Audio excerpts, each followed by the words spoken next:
PT Perusahaan Gas Negara Tbk atau Pegas membukukan koreksi laba bersih sepanjang semester 1 2025 meski pendapatan tercatat mengalami pertumbuhan.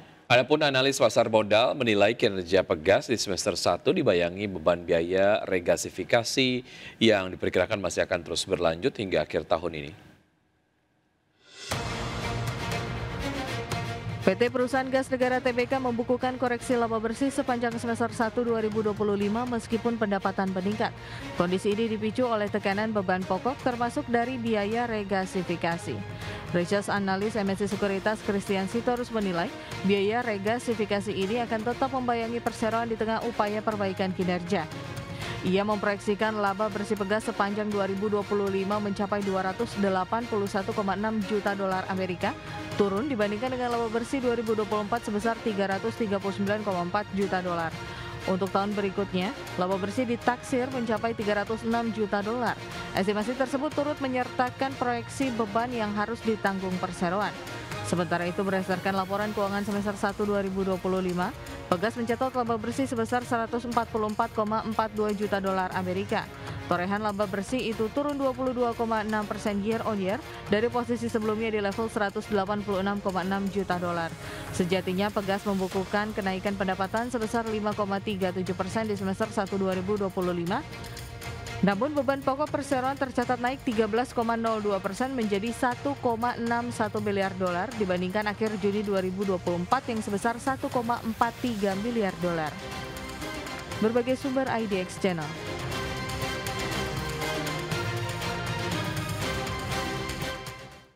Pemirsa, pembangunan Ibu Kota Negara Nusantara terus berjalan sesuai dengan target pemerintah. Ya, dua BUMN konstruksi besar yakni Adikarya dan Wijaya Karya memaparkan progres terkini sejumlah proyek yang sedang dikerjakan di kawasan IKN.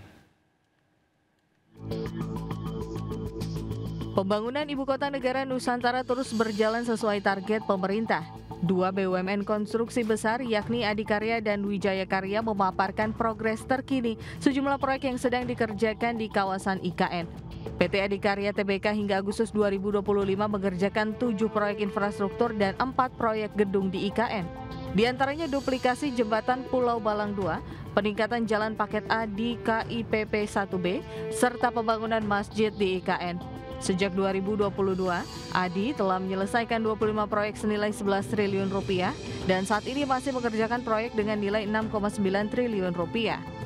Sementara itu PT Wijaya Karya Tbk atau WIKA saat ini mengerjakan 6 proyek strategis nasional di IKN, termasuk pembangunan tol Sepinggan paket 1B, tol IKN segmen 3B2 Karingau Tempadung, jaringan IPAL, interkoneksi IPA Sepaku, serta kantor Kementerian PU dan Gereja Basilika Katedral. Nilai kontrak berjalan WIKA saat ini mencapai 4,5 triliun rupiah dari total proyek 10,6 triliun rupiah. Kedua perseroan menyatakan siap mendukung percepatan pembangunan IKN sesuai amanat Perpres nomor 79 tahun 2025. Hingga pertengahan tahun ini, WIKA telah membukukan kontrak baru 5,24 triliun rupiah, sedangkan Adi meraih 3,8 triliun rupiah. Pemerintah menargetkan IKN resmi menjadi ibu kota politik Indonesia pada tahun 2028.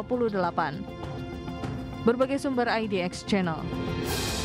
Indeks harga saham gabungan atau IHSG ditutup menguat dari Selasa dengan mencatatkan rekor penutupan dan intraday tertinggi di sepanjang masa, dan penguatan ditopang oleh net buy signifikan investor asing dengan memburu saham konglomerasi grup Barito.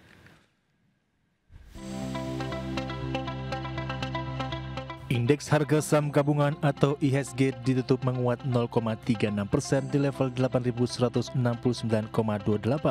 di akhir perdagangan Selasa dan merupakan level tertinggi penutupan sepanjang masa.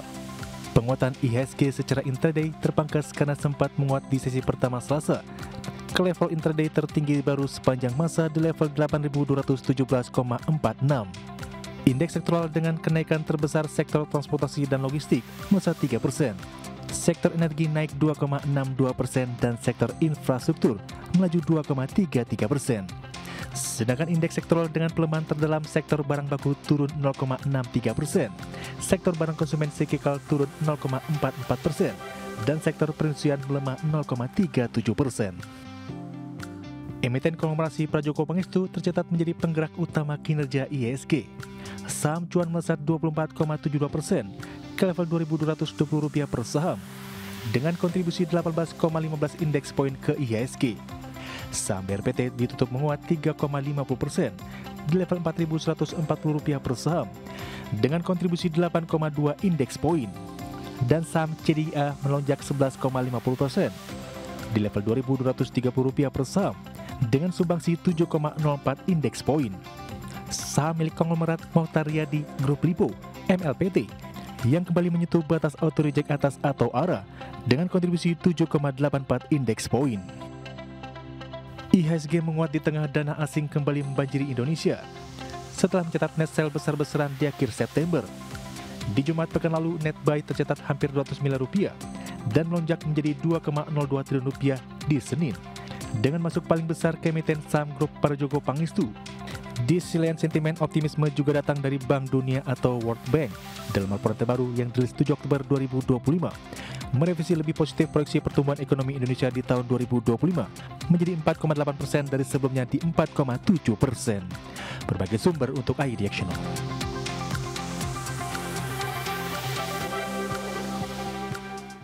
Presiden Federal Reserve Bank of Kansas City, Jeff Schmidt, menegaskan Bank Sentral tidak perlu segera memangkas suku bunga dalam waktu dekat karena inflasi dinilai masih terlalu tinggi.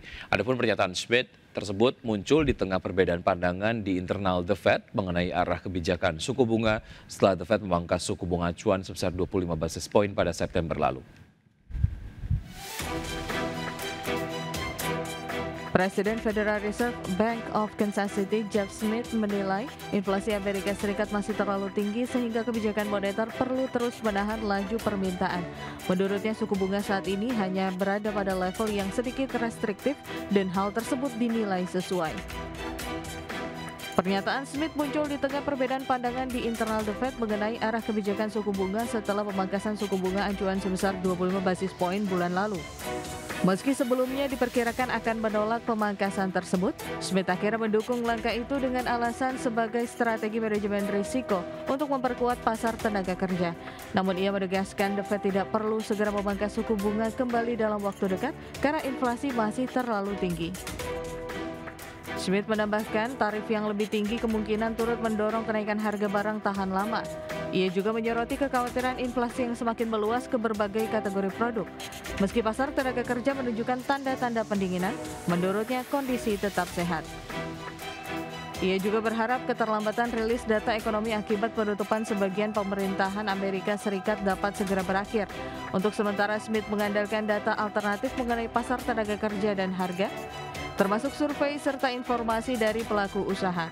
Adapun rapat kebijakan The Fed berikutnya dijadwalkan berlangsung pada 28 hingga 29 Oktober mendatang. Berbagai sumber IDX Channel. Harga emas berjangka Amerika melonjak melewati level $4.000 per ons untuk kali pertama pada Selasa, didorong oleh ekspektasi penurunan suku bunga The Fed pada akhir Oktober dan permintaan aset safe haven yang terus berlanjut akibat penutupan pemerintah Amerika Serikat yang masih berlangsung.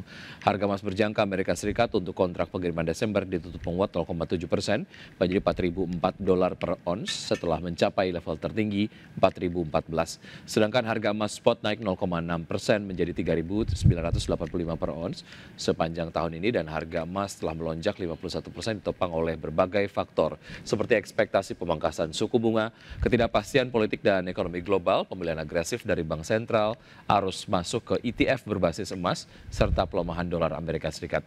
Adapun di tengah berlanjutnya penutupan pemerintahan Amerika Serikat, investor memperkirakan penurunan suku bunga 25 basis poin pada pertemuan The Fed bulan Oktober dengan pemotongan tambahan sebesar 25 basis poin diantisipasi pada Desember.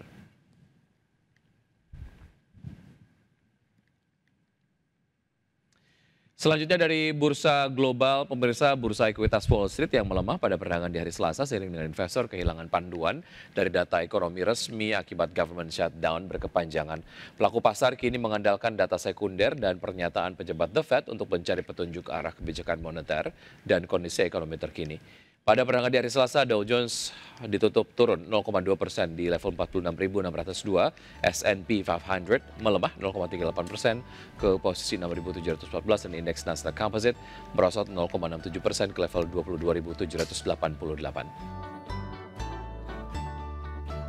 Sementara itu dari Eropa, bursa ekuitas Eropa berakhir di zona merah, terseret kejatuhan saham kesehatan dan perbankan, sementara penguatan sektor luxury brand Prancis membantu menahan kerugian regional setelah gejolak politik sehari sebelumnya. Stoxx 600 ditutup turun 0,17% ke level 569,27, CAC 40 Prancis naik tipis 0,04% ke level 7.974 dan DAX Jerman menguat tipis 0,03% ke posisi 24.385.